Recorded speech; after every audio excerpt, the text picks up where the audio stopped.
Hello there, this is James Scrotty, 1978, with my utterly meaningless top 12 list. That's right, you heard me correctly, because you tried choosing only 10 films from this list. But either way though, my utterly meaningless top 12 list of the most profound, beautiful, and deeply moving romantic films ever made.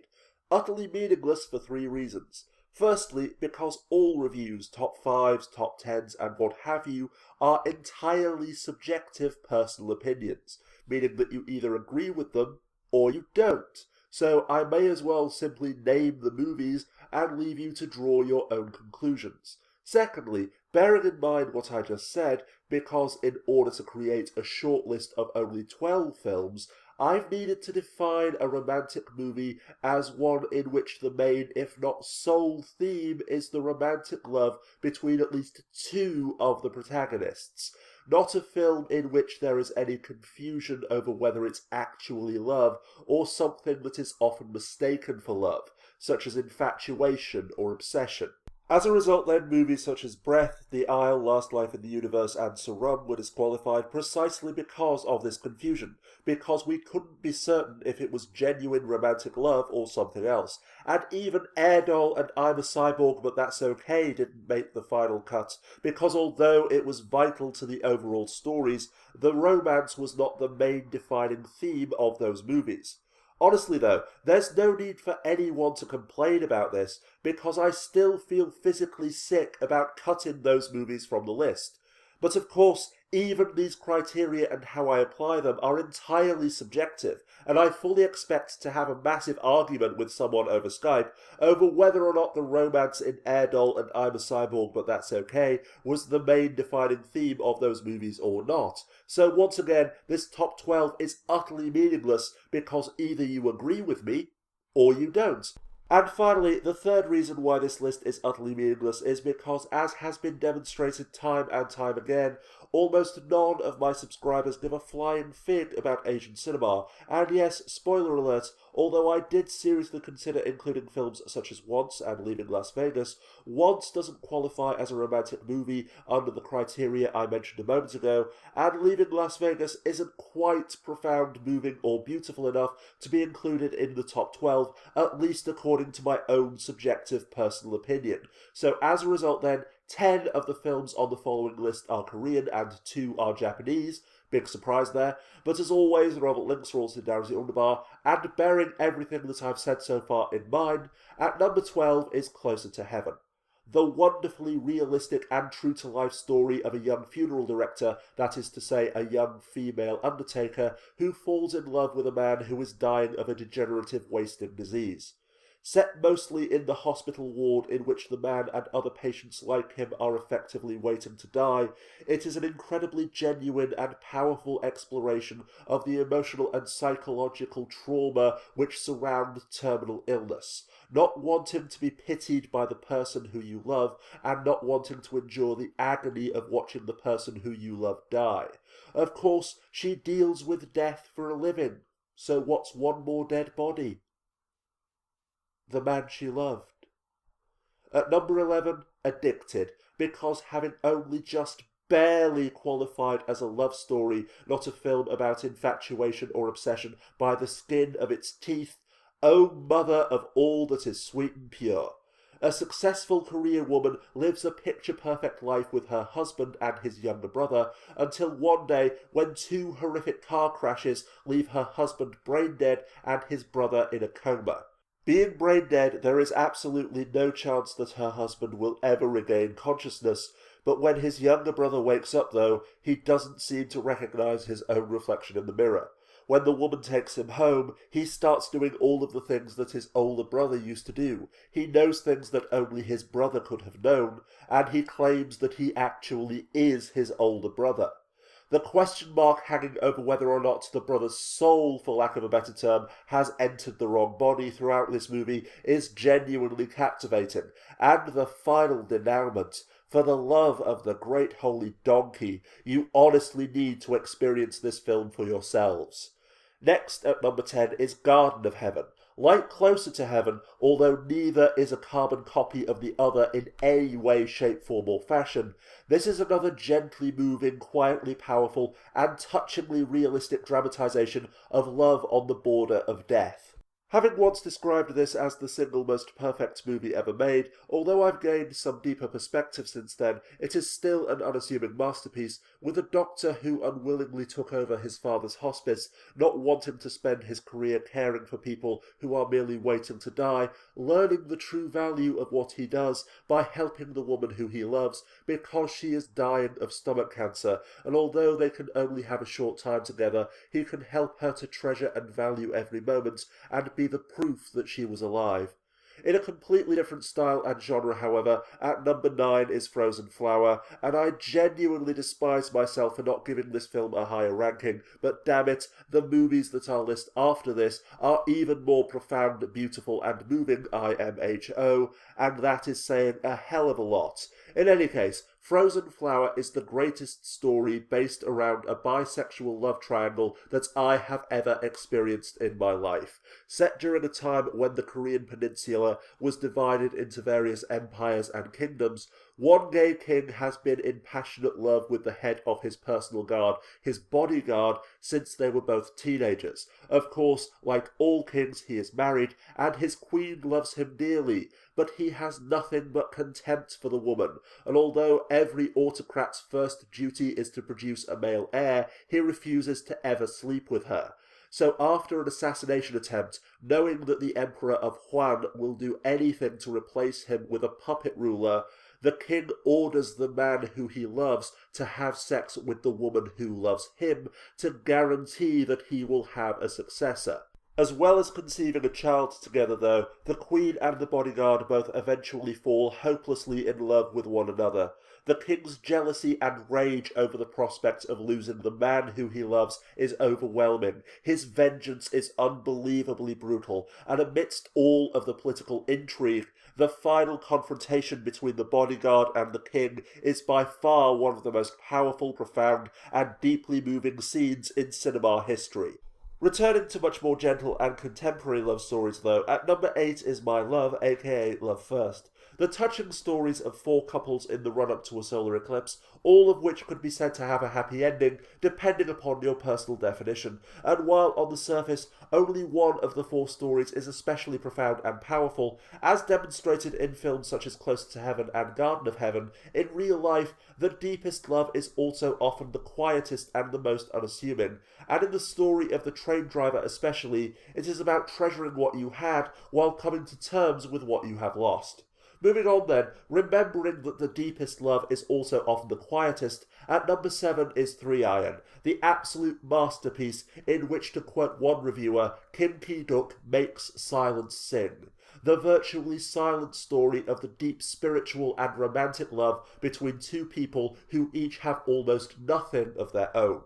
A homeless man who delivers junk mail for a living breaks into people's houses while they are away, doing the laundry and repairing anything that's broken to thank the owners for their unknowing hospitality. But having broken into a house which he believed to be empty, a woman who has been brutally raped and beaten watches silently as he makes himself at home.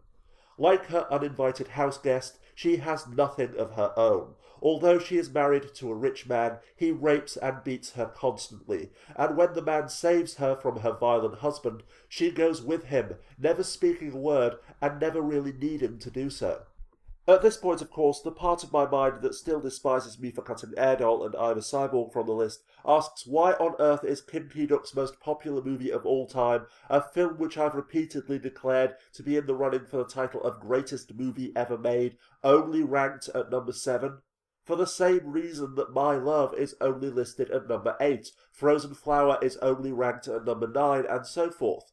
Trying to force 12 of the most profound, beautiful, and deeply moving romantic films of all time into a categorized list based entirely on subjective personal opinions is a total nightmare for me. After all, every film, including the ones that I cut out for arbitrary reasons, is an incredible work of art that deserves to be number one in its own way. But no, the nature of the human mind means that I need to categorize them in some kind of order so that people can assume and argue over which is better, in inverted commas, and which is worse. Because when it comes to art and almost any other opinion, most people still have yet to figure out that there is no such thing as better or worse objectively, only what it means to you personally. But even then, I don't prefer any of these movies over any other. And no, that's not just me being an inclusive nanny who tells all of the children that they are special. As I said before, these films are all masterpieces. They are all unique, and as a result, they are all equally profound, moving, and beautiful in their own way. However, only one movie can take the number one slot, and only one movie can be number 7. So although it is an awe-inspiring example of the reality that when you share your soul with someone, there is no need for language, as I struggle to put all of these movies in order, it seems less wrong to put this film here. Bearing all of this in mind then, at number 6 is Boku wa Imoto ni koi wo suru, or as I call it in English, In Love with My Little Sister, a testament to the fact that the greatest love stories are often the simplest, that the most profound art is that which can be summarized in a few words, because beyond that, no explanation is necessary. A young man who is still in high school is deeply and passionately in love with his twin sister, and she is equally devoted to him. However, they are brother and sister, so because of an arbitrary social taboo, they know that they can never be together. 10 more steps, and then it's over. Next, at number 5, is Tarakimi wo Aisuru, also known as Heavenly Forest, because again, it seems less wrong to list this movie here. Like so many of the other films in this top 12, it is a touchingly simple and realistic love story, and beyond that, there's not really much that I can say without spoiling it completely. However, when I first saw this movie, I literally cried for 3 full weeks, and even though it's been 2 years since I last saw it, the truth is that it still hurts. Moving on, at number 4 is April Snow, and again I almost want to stab myself in the eye for not listing this film in the top 3. While working on the lighting for a concert, a man is called to a hospital in a small town where his wife is undergoing emergency surgery.